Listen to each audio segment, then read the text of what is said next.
अस्सलामुअलैकुम। आवाज़ और तस्वीर की दुनिया में SNN न्यूज़ के साथ मैं हूं स्वेरा शाहिद। खबर शामिल करते हैं पन्नू आकल से, जहां पन्नू आकल कैंप थाना के करीब गांव फतेह मोहम्मद राय में भत्ताखोरों का काफी के घर पर हमला। औरतों के साथ मारपीट और भत्ता तलब कर रहे थे।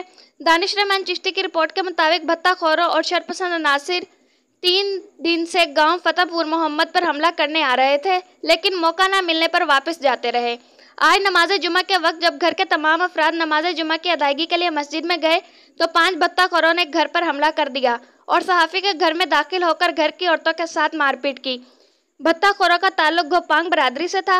अहले इलाका ने एक भत्ताखोर को पकड़कर बांध लिया और पुलिस के हवाले कर दिया, मगर ताहाल इन भत्ताखोरों के खिलाफ कोई कानूनी कार्रवाई ना हो सकी। अहले इलाका ने IG सिंध और DSP सक्खर से अपील की है कि भत्ताखोरों को गिरफ्तार करके इनके खिलाफ कानूनी कार्रवाई की जाए और करार वाक़या सज़ा दी जाए।